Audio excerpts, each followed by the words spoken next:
Assalamualaikum warahmatullahi wabarakatuh.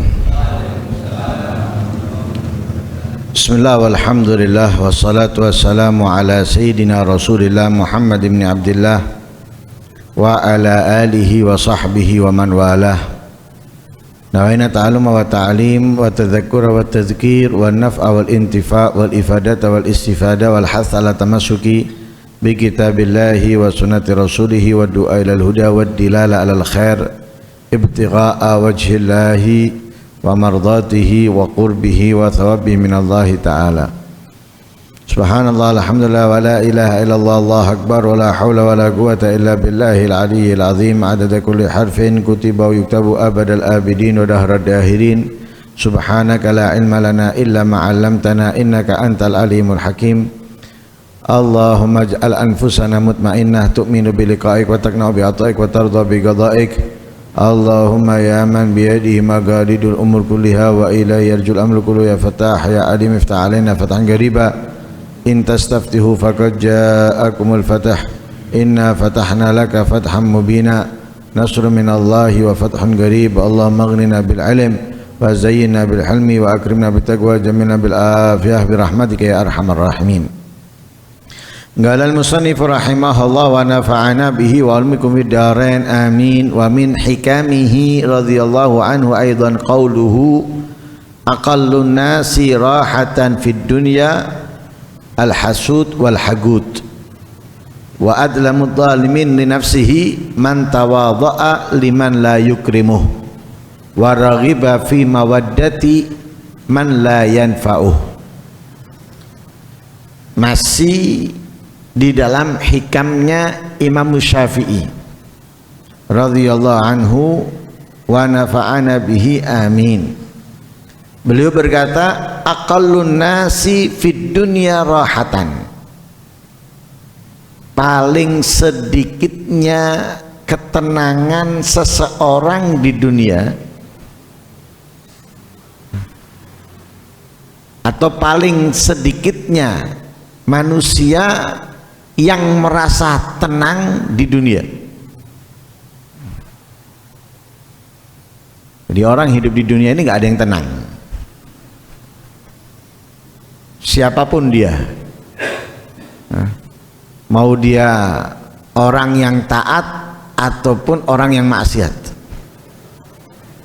Orang yang taat nggak tenang hidup di dunia, karena ia ingin segera bertemu dengan Allah dan tinggal di dalam surganya Allah bersama Nabi Muhammad. Jadi hidupnya di dunia nggak tenang. Makanya orang mukmin di dunia itu seperti ikan di luar air. Ikan di luar air gelisah. Orang mukmin seperti itu. Makanya Nabi ketika mau dicabut nyawanya, malaikat Israel memberikan tawaran, meninggal bertemu dengan Allah atau nggak dicabut, dibiarkan tetap hidup. Nabi milih Rafiqal A'la, milih meninggal. Nah, di dalam manakib sejarah para aulia, ketika menjelaskan tentang kematiannya selalu disebut apa? Mereka yuhibbu liga Allah fa ahabballahu liga'ah. Mereka menginginkan berjumpa dengan Allah dan Allah pun menginginkan berjumpa dengan mereka. Nah, artinya apa? Mereka kepingin meninggalkan dunia ini. Nggak ada yang tenang hidup di dunia. Orang maksiat sama nggak tenang.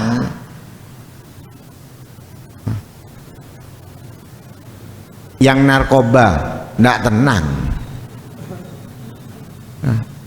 Saat make mungkin mereka merasa seperti tenang, tapi dipenuhi dengan kegelisahan dan ketakutan. Apa? Ketangkep, penjara. atau yang lain sebagainya. Nggak ada yang tenang hidup di dunia ini. Ya. Tapi ada orang yang paling sedikit ketenangannya di dunia ini. Ya. Paling sedikit ketenangannya. Siapa orang yang paling sedikit ketenangannya di dunia ini? Katanya Imam Syafi'i, al-hasud wal hagud. Orang yang iri dan orang yang dendam. Orang yang iri, nggak tenang uripnya. Nah, kesana kemari itu yang ada hanya apa? Iri. Dengan kenikmatan orang, dengan kebahagiaan orang, dengan ketenangan orang. Iri. Akhirnya apa? Jengkel.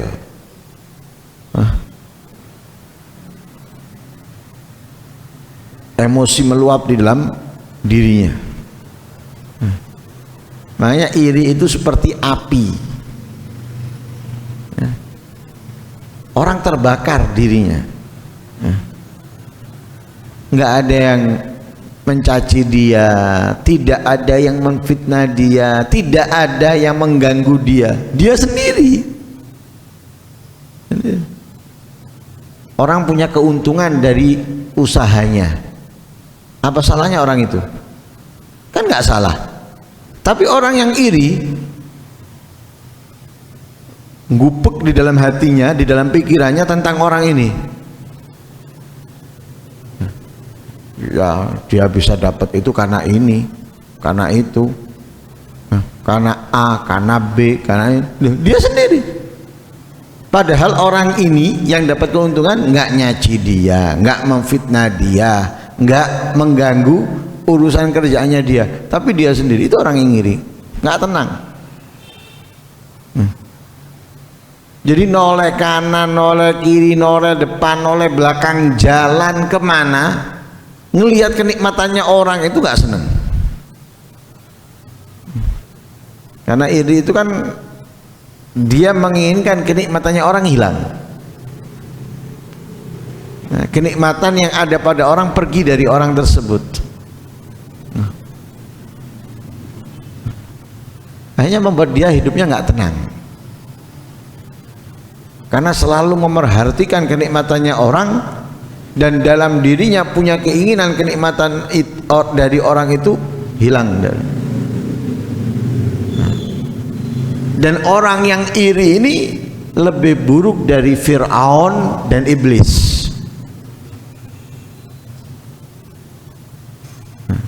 Iblis kita tahu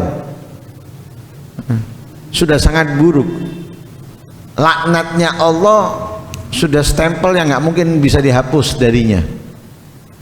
Wa inna alaika la'nati ila yaumiddin. Sudah dipastikan iblis itu nggak mendapatkan rahmat sudah. Bahwa kamu wahai iblis mendapatkan laknatku ila yaumiddin. Laknat, nggak mungkin dapat rahmat sudah. Fir'aun sama. Nabi Musa diperintah oleh Allah mendatangi Fir'aun untuk membujuk Fir'aun, untuk mengajak Fir'aun agar beriman.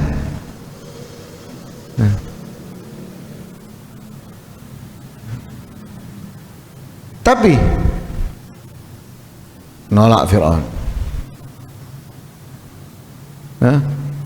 Thumma adbara fakadzdzaba wa asa. Thumma adbara yas'a fahasyara fanada faqala ana rabbukumul a'la. Mendustakan Nabi Isa, bermaksiat, berpaling, menghindar, ngumpulkan orang. Dikumpulkan orang dan diumumkan oleh Fir'aun, ana rabbukumul a'la. Aku harus kalian semuanya tahu bahwa Tuhan kalian yang paling tinggi. Akhirnya apa yang Allah berikan? Fa akhadhahu Allahu nakalal akhirati wal ula. Sudah kita tahu kedua makhluk Allah ini, iblis dan Fir'aun. Tapi orang yang iri lebih buruk dari keduanya.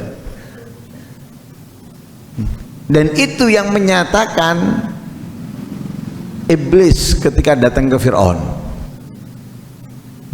Jadi iblis itu pernah bertamu ke Fir'aun, datang ke kerajaannya Fir'aun. Yang ditanyakan kepada iblis itu kepada Fir'aun, tahu nggak siapa orang yang lebih buruk dari kamu dan aku? Katanya Fir'aun, ada dah yang lebih buruk dari kita ini. Perasaan kita ini sudah melampaui batas, sudah sangat melampaui batas. Ada yang lebih buruk. Katanya iblis, ada. Siapa? Orang yang iri. Akhirnya bercerita iblis itu. Kenapa dinyatakan lebih buruk dari Fir'aun dan dari iblis? Ada orang yang minta bantuan iblis membunuh sapinya tetangganya karena iri. Sama iblis gak dibunuh sapi tetangganya, malah tetangganya tadi itu yang memerintahkan iblis ditawari, kamu tak kasih 10 sapi, biarkan sapi tetangga itu gak aku bunuh. Dia iri gara-gara 1 sapi. Ini sama iblis, dia mau dikasih 10 sapi, tapi sapi tetangga itu biarkan. Katanya orang iri, enggak, ambil 10 sapi itu, aku nggak mau bunuh sapinya dia. Goblok kah? Dia mestinya dapat 10 sapi lebih banyak tapi nggak mau. Nah itu lebih buruk daripada orang yang dari iblis dan Fir'aun. Na'udzubillah min. Karena itu dijadikan oleh Allah di antara permintaan yang diperintahkan Nabi memohon kepada Allah perlindungan dari keburukan orang yang iri. Wa min syarri hasidin idza hasad. Bahaya. Nah, makanya kalau kita punya kenikmatan, agar selamat dari bahayanya orang yang iri, syukuri kenikmatan itu. Kalau itu harta, berbagi dengan harta. Kalau itu ilmu, amalkan dan ajarkan, dan semisalnya. Lah itu menjaga apa? Menjaga diri kita dari keburukan orang yang iri. Kalau enggak, naudzubillah min dzalik. Jadi orang yang iri nggak pernah tenang. Sampai kadang tidurnya mereka itu, mimpinya itu ngelihat kekayaan orang, yang ingin kekayaan itu dirampas, dirampok, dibakar, dirusak dan yang lain sebagainya. Nggak pernah mimpi yang lain sudah. Karena yang ada dalam pikirannya, yang ada dalam benaknya, yus itu jengkel dengan kenikmatan yang ada pada orang. Padahal kenikmatan yang dimiliki orang tersebut pemberian Allah, pembagian dari Allah. Bukan ada keinginan dari dia untuk ini dan itu, pemberian dari Allah, entah dari usahanya atau memang pemberian murni dari Allah Subhanahu wa ta'ala. Begitu juga orang yang hagut, orang yang dendam. Orang yang dendam, iri menimbulkan gendam. Sama. Nggak sesek dadanya nih. Dunia ini luas, tapi buat orang yang iri atau buat orang yang dendam itu serasa sempit. Kadang sudah berada di tempat lain, di daerah lain, di kota lain, karena irinya, karena dendamnya, walaupun dia sudah di kota lain itu sesak dadanya. Apalagi kalau dengar namanya atau ceritanya, sempit, seperti berdesak-desakan. Padahal kita tahu misalnya musola ini luas, musola ini duduk enak dan sebagainya. Orang yang iri atau orang yang dendam merasa sempit. merasa seperti nggak ada tempat lain.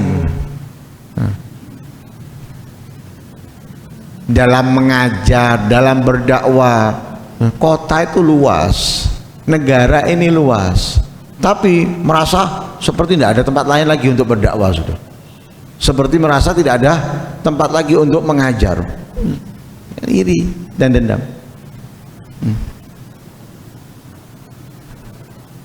Kemudian katanya beliau, wa adlamud zalimin li nafsihi man tawadha'a liman la yukrimu wa raghiba fi mawaddati man la yanfa'u.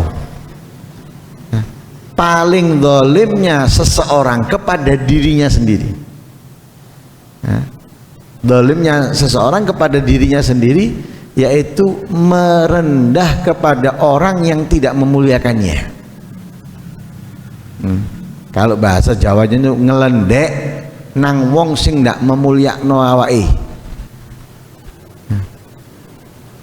Ya, tawadha'a liman la yukrimu, merendah kepada orang yang tidak memuliakannya.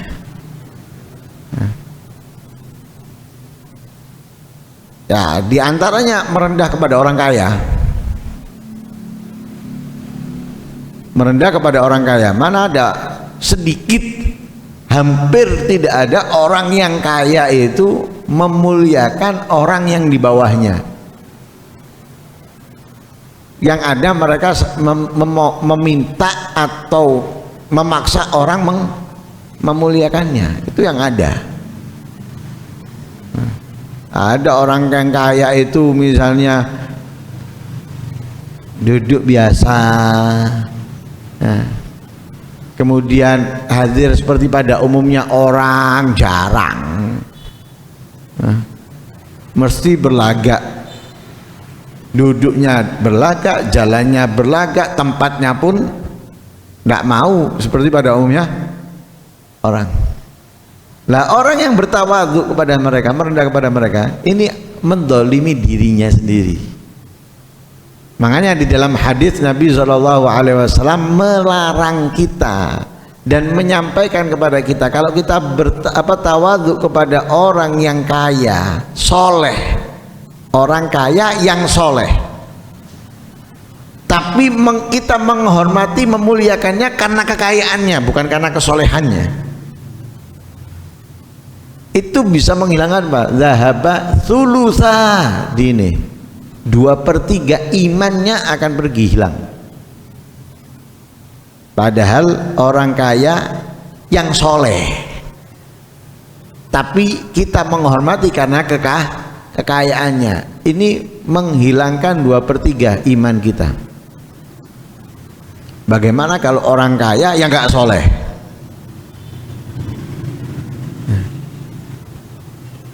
Nah ini kita bahas pada umumnya. Orang kaya itu jarang menghormati bawahnya. Nah, bukan nggak ada. Tapi kalau sebutkan persennya itu jauh.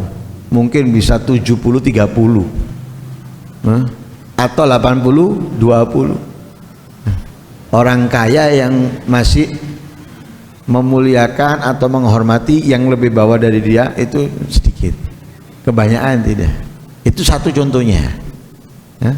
Atau orang yang alim, ya. Tapi yang ghairu amil bi ilmi, yang tidak mengamalkan ilmunya, hanya ngerti, hanya paham. Nah ini kadang juga nggak memuliakan yang di bawahnya. Karena merasa dia pintar, merasa dia mengerti, kurang menghormati, ya, kurang memuliakan yang di bawahnya, meremehkan karena kebodohannya dan yang lain sebagainya. Lah tawadhu kepada orang-orang seperti itu bentuk kezaliman yang besar kepada dirinya sendiri. Wa raghiba fi mawaddati man la yanfa'u, dan mencintai orang yang enggak bermanfaat untuknya. Mencintai artis, mencintai atlet, mencintai mereka ini enggak manfaat untuk kita. Apa manfaatnya? kita sampai beli fotonya misalnya, sampai memotong rambut dengan gayanya, bahkan stiker atau wallpaper screensaver HP kita gambarnya. Mencintai orang yang tidak bermanfaat, ini menzalimi dirinya sendiri. Bentuk kezaliman yang sangat zalim itu kepada dirinya. Mencintai orang yang tidak bermanfaat sama sekali untuknya. Wah, kadang sampai dicari bayarannya berapa, asalnya negaranya mana, nggak mau ketinggalan, nggak mau kelewatan, padahal nggak bermanfaat. Apa manfaatnya? Kita sampai tahu bayarannya berapa, skornya berapa, sampai kepingin tahu, nggak mau ketinggalan, itu apa manfaatnya? Tidak ada. Apalagi sampai nonton siaran tundanya atau ulangnya berulang kali, apa manfaatnya? Tidak ada. Lah ini bentuk kezaliman yang mana? Mencintai orang yang tidak bermanfaat. Nah, sebaliknya berarti apa? Kalau mencintai orang yang bermanfaat, itu adalah bentuk sangat baik untuk dirinya. Dan itu memang perintah mencintai orang yang bermanfaat. Tapi orang yang nggak manfaat, apa manfaatnya? Ada. Itu bentuk kezaliman yang paling keji kepada dirinya sendiri. Nah, karena itu semoga Allah Subhanahu wa taala menyelamatkan kita dari segala keburukan yang ada dalam hati kita, khususnya iri dan dendam. Dan semoga kita bisa mencintai orang-orang yang bermanfaat untuk kehidupan kita, untuk kebaikan kita, untuk iman kita. Dan semoga Allah Subhanahu wa taala membimbing, mendatangkan kepada kita seorang pembimbing yang membimbing kita untuk benar-benar menjalankan kehidupan seperti yang diridhai oleh Allah Subhanahu wa taala. Amin Allahumma amin. Wassallallahu ala sayyidina Muhammadin wa ala alihi wasallam. Alhamdulillahirabbil alamin.